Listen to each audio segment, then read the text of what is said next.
Hi friends, நம்ம என்ன பார்க்க போகிறோம் பார்த்தீங்கன்னா, ஃபேன் ஏன் ஸ்லோவாக ஓடுது. நிறைய பேருக்கு இந்த அதாவது ஸ்பீடாக ஓடிட்டுருக்க ஃபேன் ஸ்லோவாக ஓடினது மட்டும்தான் இந்த இது செட் ஆகும். ஸ்லோவாகவே ஓடிட்டுருக்க ஃபேனை ஒன்றும் செய்ய முடியாது. புது ஃபேன் தான் வாங்கி போடணும். புது ஃபேன் வாங்கி இதில் ஸ்லோ ஓடுறதுக்கான மெயின் கம்ப்ளைண்ட் எதாக இருக்குன்னு பார்த்தீங்கன்னா, இந்த கெப்பாசிட்டராக இருக்கும், இல்லைனா ரெகுலேட்டர் கம்ப்ளைண்ட்டாக இருக்கும்.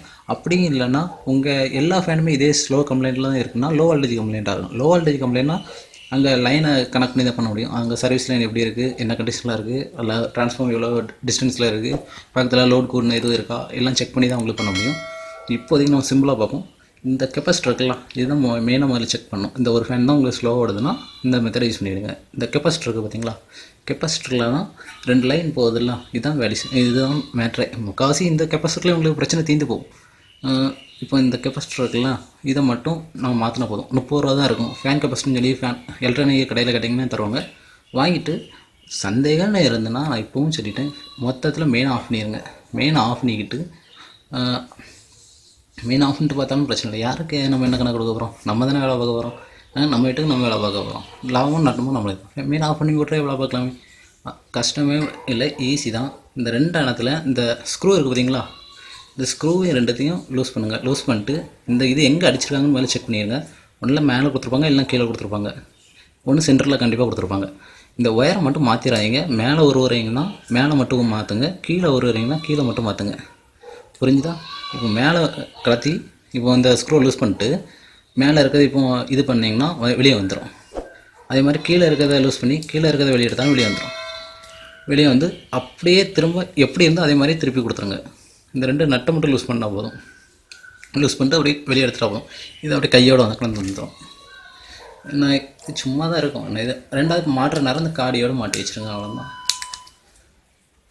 ஒவ்வொன்றையும் பார்த்து மெல்ல இருந்து ஒரு மாட்டினா போதும். நம்ம வீட்டுக்கு தானே மாட்டுறோம், வேறு யாருக்கு வீட்டுக்கு மாட்ட போகிறோம். லாபமும் நட்டமும் நம்மளுக்கு தான். இதை பார்க்குறாங்கனாலே நம்ம பண்ணுங்கிற ஒரு எண்ணில் தான் பார்ப்பீங்க. அதனால் இந்த 2 இதுவும் புதுசாக கற்றுட்ருக்கவங்களுக்கும் இது ஈஸியாக இருக்கும். எப்படி இருக்கோ அதே மாதிரியே கொடுங்க. இந்த 2 ஸ்க்ரூ மட்டும் லூஸ் பண்ணிங்கன்னா போதும். முதல்ல ஒரு ஸ்க்ரூ லூஸ் பண்ணுங்கள், இதில் மாட்டிக்கோங்களோ அதை மெல்ல எடுங்க, வந்துடும். 2வது இதுதான் இந்த கெப்பாசிட்டர் உள்ளது. 2வது என்னென்னா ரெகுலேட்டர் கம்ப்ளைண்ட். ரெகுலேட்டர் கம்ப்ளைண்ட்னா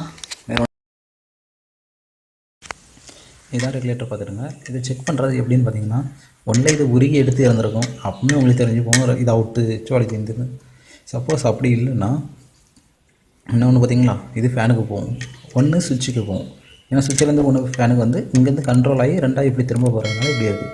நம்ம என்ன பண்ணோம்னா, இந்த லைனை நம்ம ஃபேனுக்கு போக பார்த்தீங்களா, இந்த லைனை நம்ம வெட்டோம். நான் இப்போவும் சொல்லிட்டேன், ஈவி லைனில் விளையாடக்கூடாது. இதாகிறேன்னா 8 வருஷம் எக்ஸ்பீரியன்ஸு. உண்மையாக சொன்னால் இந்த லைன் நல்லா தான் இருக்குது. நான் உங்களுக்கு காட்டணுங்கிறதுக்காண்டி தான் இதை வெட்டுறேன்.